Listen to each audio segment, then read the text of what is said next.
আজকে আমি বানাবো কাঁকরোল চিংড়ি মাছের একটা রেসিপি। চলুন শুরু করি। কড়াই চাপিয়ে দিয়েছি, কড়াই গরম হয়ে গেছে, দিয়ে দিলাম কড়াইতে সর্ষের তেল।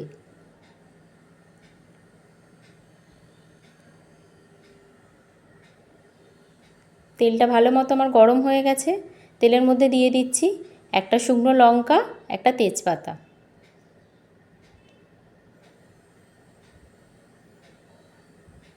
এবারে দিলাম কালো জিরে।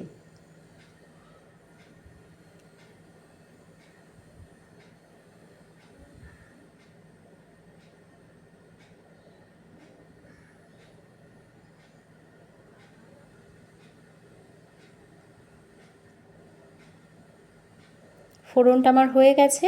এবারে দিয়ে দিচ্ছি পেঁয়াজ কুচি। একটা মিডিয়াম সাইজ পেঁয়াজ আমি এখানে কুচিয়ে রেখেছিলাম, ওটাই দিয়ে দিলাম।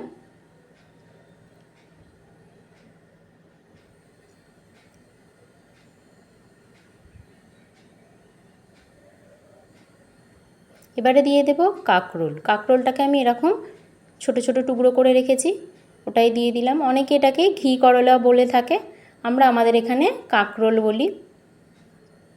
কাঁকরোলটাকে পেঁয়াজের সাথে ভালো করে ভেজে নেব। দিয়ে দিলাম সামান্য পরিমাণে লবণ। নেড়ে চেড়ে কাঁকরোলটা আমি ভালো করে ভেজে নিচ্ছি। একটু ভাজা হয়ে গেছে। এখানে দেখুন আমি আলু, কুমড়ো আর অল্প একটু ক্যাপসিকাম ছিল, ওটাও একেবারে দিয়ে দিয়েছি কেটে। ভালো করে সব সবজি ভেজে নেব। আপনারা চাইলে কুমড়ো, ক্যাপসিকাম এগুলো নাও দিতে পারেন, শুধু আলু কাঁকরোল দিয়েও বানাতে পারেন। আমি একটু ঢাকনা চাপা দিয়ে এটাকে ভালো করে সবজিগুলো ভেজে নিচ্ছি।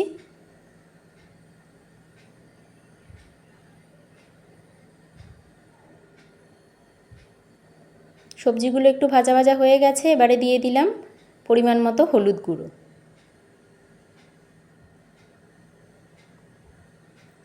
কিছুটা চিংড়ি মাছ আমি ভেজে রেখেছিলাম, ওটাই দিয়ে দিলাম।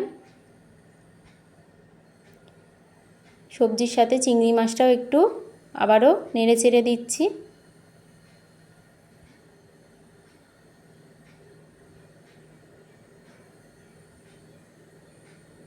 দিয়ে দিলাম হাফ চামচ মতো আদা রসুন বাটা। ভালো করে কষিয়ে নেব।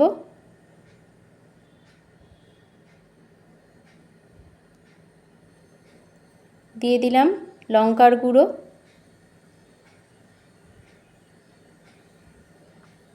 আবারও ভালো করে একটু নাড়িয়ে নিচ্ছি। এবারে সামান্য জল দিয়ে দিলাম, দিয়ে আবারও একটু কষিয়ে নেব।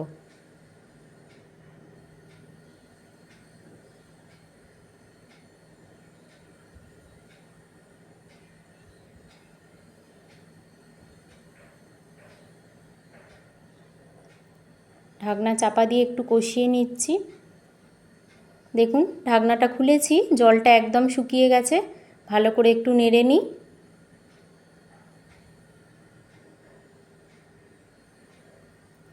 এবারে দিয়ে দিলাম পরিমাণ মতো জল।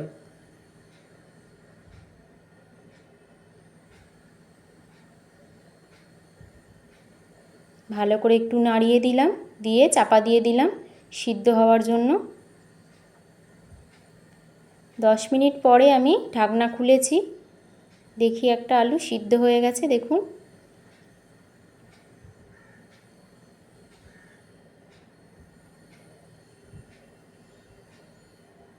একদম রেডি হয়ে গেছে আমার তরকারিটা। চলুন নামিয়ে নিই।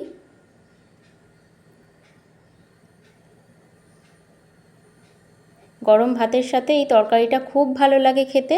আপনারা বাড়িতে অবশ্যই ট্রাই করে দেখবেন, এটা খুব সুন্দর হয় খেতে। রেসিপিটা আমার একদম তৈরি হয়ে গেছে। ভিডিওটা ভালো লাগলে অবশ্যই একটা লাইক করবেন, কমেন্ট করবেন, আমার চ্যানেলটা সাবস্ক্রাইব করে দেবেন। পাশে থাকবেন এইভাবেই। দেখা হবে অন্য কোনো ভিডিওতে।